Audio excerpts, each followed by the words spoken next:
My plans of filming my first epic squirrel movie in 120 frames per second may have come crashing down around me after hearing this devastating news. Slow motion is dead. I thought using slow motion would give me ultimate dramatic effect through the whole movie. Plus, it would look magical. Before I even became serious about researching filmmaking on YouTube, I discovered the beauty of slow motion from watching Casey on camera conspiracies. I like slow motion cameras and fun. Things move at a normal speed that our eyes see, and then if you slow it down, everything is cooler.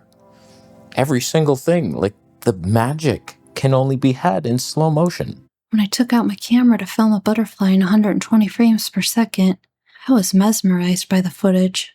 At a normal speed, I don't think I'd be able to see how the butterfly actually takes in the nectar.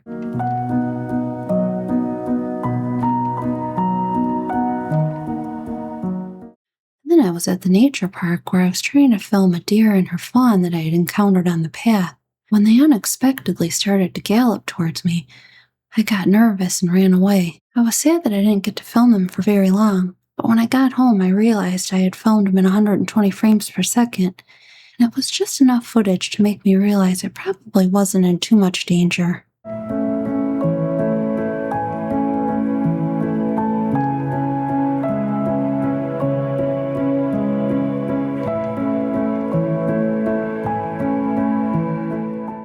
And that's when I realized if slow motion was so effective in capturing my attention when it comes to butterflies and deer, I needed to use it in making my epic film about the life of a squirrel. And that's when I decided I needed to learn everything I could about slow motion and filmmaking. So I decided to do my research by watching YouTube videos. I wanted to know who in the heck invented slow motion anyway. And that's when I discovered it was invented by a priest from watching the Nerdstalgic channel.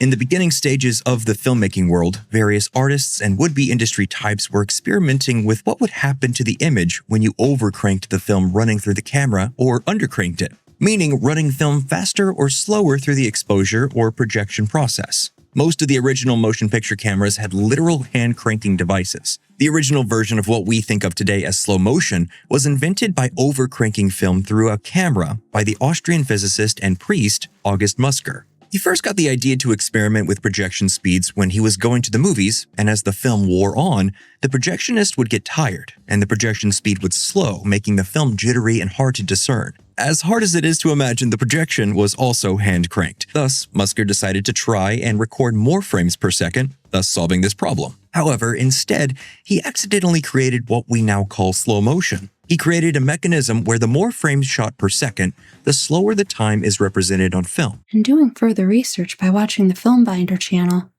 I realized I could really use this to convey emotion between the squirrels, to show longing and desire. Slow motion can also have a romantic, beautifying effect, making it a favorite for filmmakers conveying introductions and first impressions. This form of slow motion can evoke a character's gaze and desire. I feel like I've been in a coma for about 20 years, and I'm just now waking up. This convinced me that slow motion would be perfect in this scene where Samuel meets Mildred for the first time in a tree on a cold winter's day.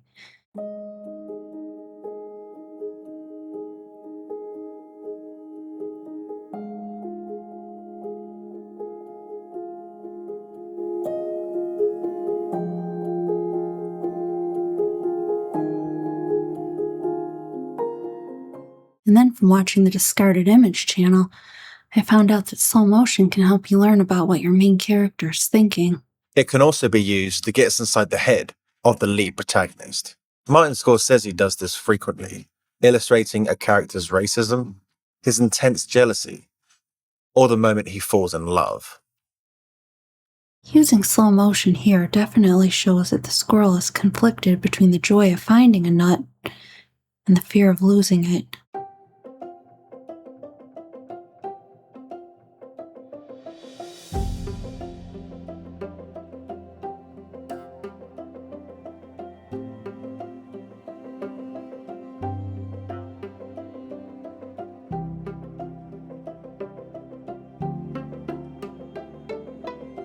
I also learned that slow motion can help to heighten suspense. There are suspense sequences where everything is slowed down, because characters are in a heightened state.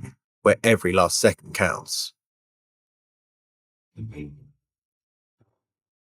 this scene where the squirrel is deciding whether or not to attack, I'm definitely kept on the edge of my seat.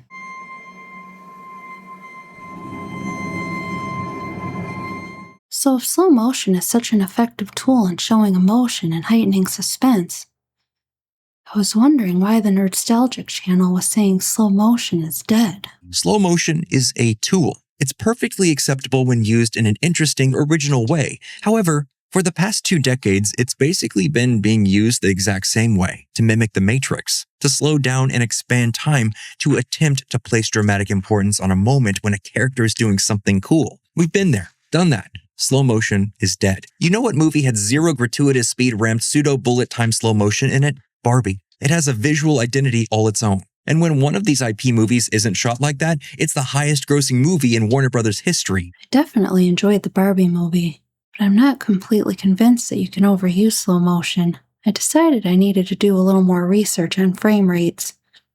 And that's when I discovered that Mark Bone agrees that you can definitely overuse 120 frames per second. Because I think 120 is overused a bit. Well, 120 really helps really fast movements. So here, when I start sprinting, this is when 120 really helps. Or this moment when I hit my face with the water bottle, 120 is also helping because it's beginning to freeze that water. It's taking the motion blur out. Where if you see the same shot at 24 when I hit my face with the water, you can see, we'll pause it here, you can see how there's motion blur. So that's kind of why you sometimes shoot 120 is it takes away the motion blur, which you get to see elements like water in a way that you would never see them normally. That's the whole thing. The word cinematic, I think, refers to seeing things differently than we normally see. And so that's why people use a term like, oh, that looks cool, it looks cinematic when they see 120, because it's different. But again, be careful. Too much slow motion makes your film slow and makes everything over dramatic when it doesn't need to be. I decided maybe I'd give 24 frames per second another try, but whenever I film a squirrel in 24 frames per second, it definitely feels so fast and it loses all emotional impact. I do realize that if I film my epic squirrel movie in 120 frames per second, I do risk bombing at the box office. I think that's a risk I'm going to have to take. Next, I'm going to research how to make connections in Hollywood and get my film in theaters. Before I go, I'm going to leave you with a montage of my favorite slow-motion squirrel footage. I also snuck in some footage of a great blue heron and some ducks. I hope you like it.